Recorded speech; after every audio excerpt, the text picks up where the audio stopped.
नमस्कार, मैं हूं ब्रिज द्विवेदी। एग्रीमीटर के इस खास शो में आप सभी का स्वागत है। आज के एग्रीमीटर में हम कॉटन के मार्केट पर चर्चा करेंगे। दरअसल बीते एक महीने में देखा जाए तो कॉटन की कीमतों में 5% की मजबूती देखने को मिल रही है। ऐसे में इस तेजी की वजह क्या है और इसकी मौजूदा बैलेंस शीट क्या कुछ कह रही है, साथ ही एक्सपोर्ट और घरेलू डिमांड कैसी, इन सब पर विस्तार से बातचीत किया जाएगा इस शो में। कॉटन पर विस्तार से बातचीत करने के लिए हमारे साथ जुड़े केडिया एडवाइजरी के director Ajay Kedia sir. Ajay sir, बहुत बहुत स्वागत है आपका द बोनस में। बहुत बहुत धन्यवाद मुझे बुलाने के लिए। सर, आज के शो में कॉटन पर हम लोग बातचीत करेंगे। कॉटन का उत्पादन कम रहने का अनुमान है, उसके बावजूद सप्लाई में बढ़ोतरी देखी जा रही है। सर, कपास की सप्लाई में बढ़ोतरी की वजह क्या नजर आ रही है? देखिए, सबसे पहले तो देखिए, कॉटन में अगर हम पिछले 4-5 सालों से देखें तो एरिया अंडर कल्टीवेशन में कंटिन्यू दबाव आता हुआ दिखाई दिया है। जहां हम देख रहे हैं कि टोटल जो सोइंग का एरिया है, वहां से हमने लगभग चेंज होते हुए देखा। फार्मर दूसरी क्रॉप पे भी शिफ्ट होते हुए बिकॉज ऑफ प्राइसिंग।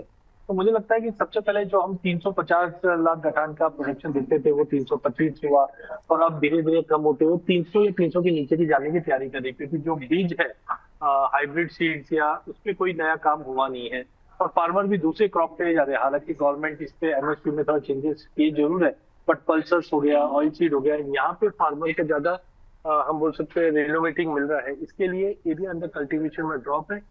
इसी कारणवश हम देख रहे हैं कि टोटल जो सप्लाई है वो कंटिन्यू हम ड्रॉप होते हुए देख पा रहे हैं। सर, ये भी बताइए कि मौजूदा समय में घरेलू बाजार में कॉटन की डिमांड कैसी है?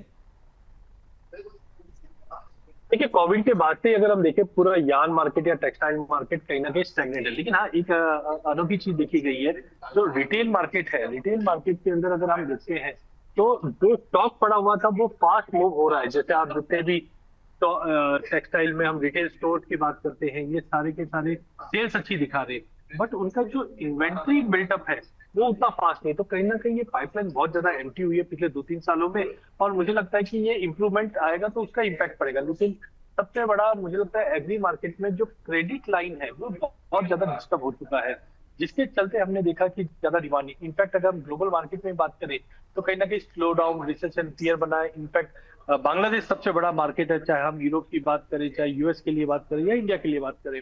तो बांग्लादेश में हमने देखा कोई मेजर चेंजेस हुआ नहीं है, वहां पे भी पॉलिटिकल अनरेस्ट भी चल रहा है और टेक्सटाइल मार्केट भी थोड़ा ठंडा पड़ा है। पर demand as of now stagnant है। कोई मेजर मुझे नहीं लगता है कि इसमें कोई मेजर जंप है। बट हाँ, ये रेट कट्स होते हैं और इकोनॉमी थोड़ा बूस्ट करती है तो डेफिनेटली डिमांड टेक्सटाइल सेक्टर से बढ़ेगी। उसका बेनिफिट हम पूरे मार्केट से आते हुए देखेंगे। सर, बातचीत आगे बढ़ाते हैं। आपसे समझना चाहेंगे कपास की मौजूदा बैलेंस शीट क्या बता रही है, क्या कुछ कह रही है? देखिए, अगर बैलेंस शीट की बात करें तो सबसे पहले तो प्रोडक्शन ही इंपॉर्टेंट होता है। तो हमने देखा पिछले 2-3 सालों में प्रोडक्शन वाई अगर हम देखते हैं तो कंपैरेटिवली थोड़ा ड्रॉप हुआ है। वहीं अगर हम सबसे पहले अगर ओपनिंग स्टॉक की बात करते हैं तो आप देख सकते हैं कि थोड़े बहुत इंप्रूवमेंट हुए, क्योंकि कैरी ओवर स्टॉक ठीक ठाक था। लेकिन इस बार का जो उत्पादन है वो बताया जा रहा है 309-10 के आसपास, लेकिन जो फिजिकल साइड है वो बता रहे 300 के नीचे है। तो ये कहीं ना कहीं मुझे लगता है कि थोड़ा कंसर्निंग है, जिसके भाव में कोई बड़ी गिरावट नहीं आ रही। इंटरनेशनल में भी आइस कॉटन की अगर हम बात करें तो आप देख सकते हैं मार्केट $62-63 के 62-63 के करीब ही ट्रेड कर रही है।